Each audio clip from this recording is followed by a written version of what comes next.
Xin chào cô bác, anh chị và các bạn. Mình đang tập đọc để giọng nói lưu loát và tự tin hơn. Mục tiêu của mình là sau này có thể chia sẻ những video hướng dẫn làm phun, đúc tượng và hoàn thiện một cách rõ ràng, dễ hiểu hơn nếu giọng đọc của mình còn vấp hay chưa tự nhiên. Mong mọi người góp ý dưới phần bình luận để mình cố gắng hoàn thiện từng ngày. Xin cảm ơn mọi người rất nhiều. Nhân tiện hôm nay mình làm tượng Phật Dược Sư cao 60 cm.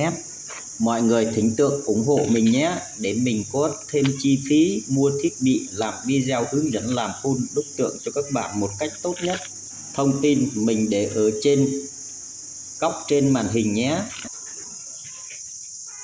Sau đây mình xin chia sẻ một vài suy ngẫm về Đức Phật Dược Sư. Đây không phải là lời giảng Phật Pháp, mà chỉ là những điều mình học hỏi và chiêm nghiệm được.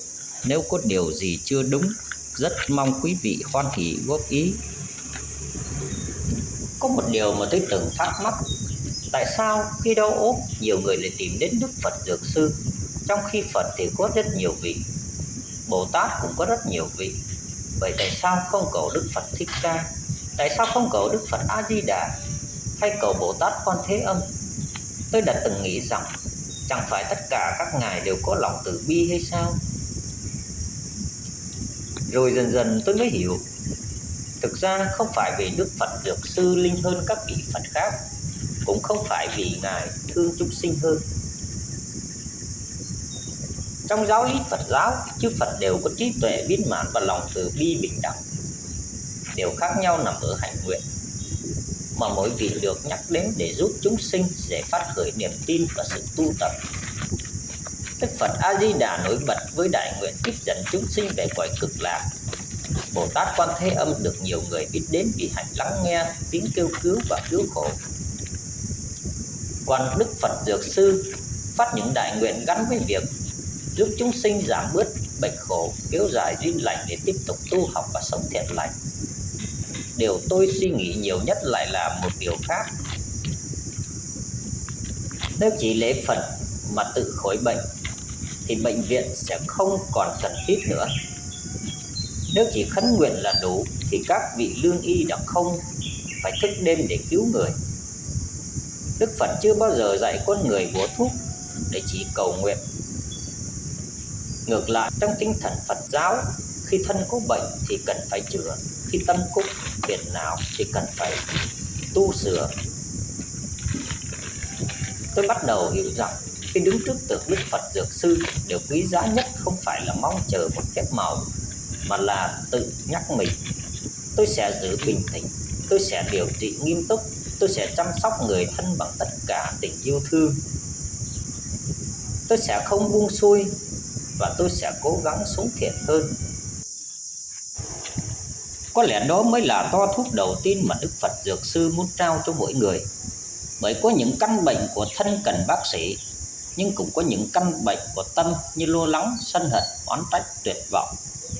Không một viên thuốc nào có thể thay thế được sự chuyển hóa từ chính bên trong.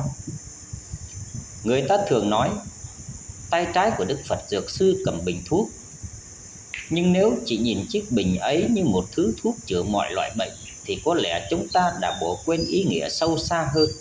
Chiếc bình ấy còn tượng trưng cho trí tuệ, lòng từ bi và những phương tiện thiện lành, giúp con người biết chăm sóc người thân, nuôi dưỡng tâm và sống đúng nghĩa với nhân quả. Vậy nên người ta lễ Đức Phật Dược Sư khi đau bệnh không phải vì quên các vị Phật khác, mà vì hạnh nguyện của các ngài đặc biệt gắn liền với sự an ủi nâng đỡ những người đang mang nỗi khổ của bệnh tật. Cũng giống như khi gặp một người thầy thuốc giỏi, ta tìm đến để chữa bệnh, không phải vì người khác không tốt, mà vì đó là lĩnh vực mà các vị ấy phát tâm cứu giúp. Và sau tất cả, có lẽ điều Đức Phật Dược Sư mong muốn nhất không phải là chúng ta chỉ cầu xin sức khỏe, mà là biết trân trọng thân này khi còn khỏe, chăm sóc nó đúng cách, sống thiện lành, biết yêu thương mọi người và tạo những nhân lành. Bởi một thân thể khỏe mạnh sẽ giúp ta làm được nhiều việc thiện hơn. Một tâm an lành sẽ giúp ta vượt qua bệnh khổ vững vàng hơn. Có lẽ đó mới chính là ý nghĩa sâu xa của việc hướng về Đức Phật Dược Sư. Xin cảm ơn quý vị đã dành thời gian lắng nghe. Nếu có điều gì mình chia sẻ chưa đúng hoặc còn thiếu sót, rất mong quý vị hoan hỉ góp ý để mình được học hỏi thêm. Nếu quý vị có nhu cầu mua tượng hoặc làm khuôn, rất mong được ủng hộ xưởng mình. Mỗi đơn hàng sẽ giúp mình có thêm kinh phí đầu tư thiết bị để tiếp tục chia sẻ những video chất lượng hơn. Xin chân thành cảm ơn các bạn.